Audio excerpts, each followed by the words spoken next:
You don't become confident by shouting affirmations in the mirror, but by having a stack of undeniable proof that you are who you say you are.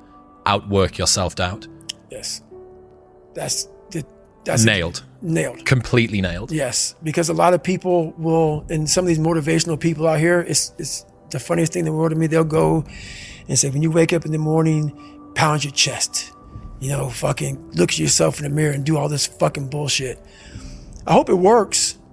What works for me is that everyday resume, the things I know I've accomplished, the things I know I've done, real hard work, the real calluses on my mind, the real calluses on my hands. That's it. You don't need to pound your chest in the mirror anymore if you have that. I believe that you have to build belief.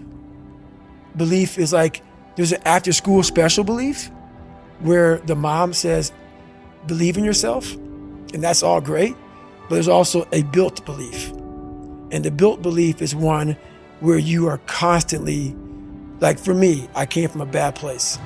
How I build belief is through the daunting tasks I put myself through. So that's proof positive that I can. So it correlates. And that's how this piece of shit kid that I once thought I was built belief by saying, I was in 3 Hell Weeks.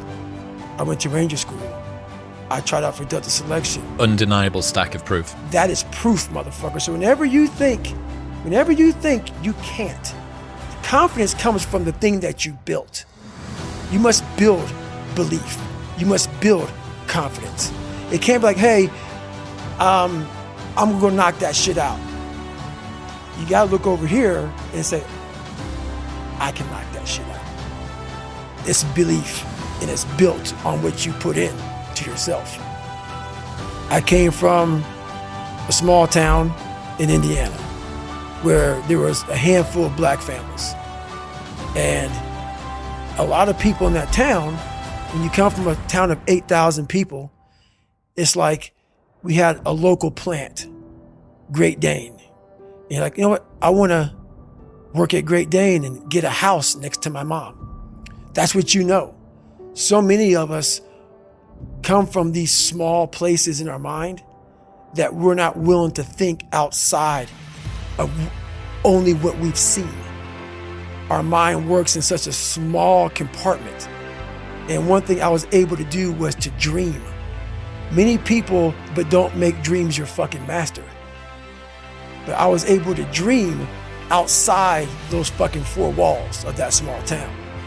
And until you're able to really put yourself into that dream, but don't make dreams your master, that's where you truly become what you're destined to become. A lot of people sit back and they dream about being a sports figure, or dream about being a SEAL, or dream about being an astronaut, and all it is a motherfucking dream. They don't put the work behind the dream. That dream has become their fucking master. When you become the master of your fucking dream is when you say, I want to go be a Navy SEAL, and you say, okay, I'm gonna lose 106 pounds in less than 3 fucking months. The dream was the one thing I thought about, and the dream was now gone. Now, what comes in, the dream goes away, and the fucking laundry list of fucking details and tasks come up. Gotta do this, gotta do this, gotta do this, gotta do this. That's when you become the master of your dream. So, a lot of people out there dreaming. But guess what happens when that alarm clock goes off at 4 a.m. to train? I don't want to be a SEAL today. Or I don't want to be whatever today. I'll start tomorrow. And that's the usual pattern of people's lives. That's why I talk about clearing out the mind. Until you really want to do something, you're always going to be a talker.